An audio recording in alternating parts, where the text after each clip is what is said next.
தமிழக வெற்றி கழகத்திலிருந்து விலகி திமுகவில் இணைந்த இளம்பெண் விஜய் மற்றும் தாவேகவினரை மீது பரபரப்பு புகார் அளித்துள்ளார். தமிழக வெற்றி கழகத்தில் கடந்த ஆண்டு உறுப்பினராக சேர்ந்தவர் வைஷ்ணவி.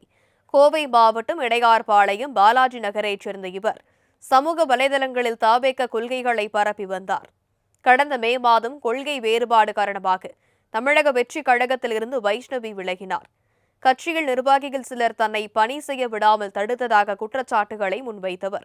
ஜூன் 22 விஜய் பிறந்தநாள் அன்றே திமுகவில் இணைந்தார்.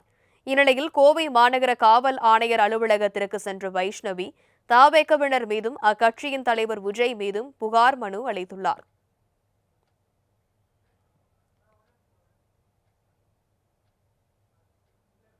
திரு விஜய் அவர்கள் மேலேயும் அவரோட தொண்டர்கள் மேலேயும் கம்ப்ளைண்ட் ஃபைல் பண்ணியிருக்கேன் இன்றைக்கி கமிஷனர் ஆஃபீஸில்.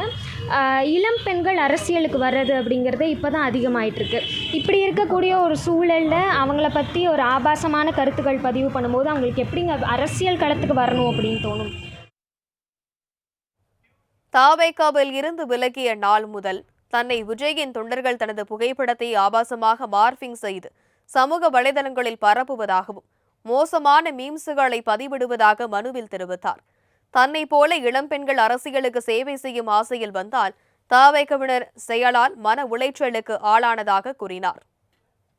நான் கடந்த 3 மாத காலத்துக்கு முன்பாக தாவேகாலிருந்து வெளியேறியிருந்தேன்.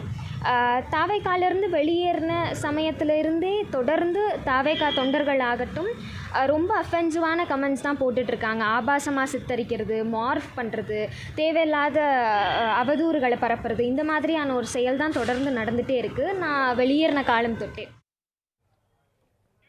தொண்டர்கள் எல்லை மீறுவதை தாவேக தலைமை கண்டிக்கும், அதன் தலைவர் விஜய் கண்டிப்பார் என காத்திருந்த நிலையில் இதுவரை ஒரு வார்த்தை கூட பேசவில்லை என குற்றம் சாட்டிய வைஷ்ணவி தாவேக தொண்டர்கள் மட்டுமின்றி விஜய் மீதும் காவல்துறையினர் நடவடிக்கை எடுக்க வேண்டும் என்று கேட்டுக்கொண்டார்.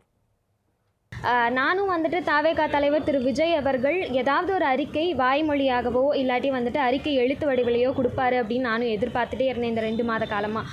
அவரும் எதுவும் கொடுக்குற மாதிரி தெரியல. எனக்கு இதுக்கப்புறமும் அவர் கொடுப்பாரு அப்படிங்கிற நம்பிக்கை இல்லை. அதனால தாவேகா தலைவர் திரு விஜய் அவர்கள் மேலேயும் அவரோட தொண்டர்கள் மேலேயும் கம்ப்ளைண்ட் ஃபைல் பண்ணியிருக்கேன் இன்றைக்கி கமிஷனர் ஆஃபீஸில்.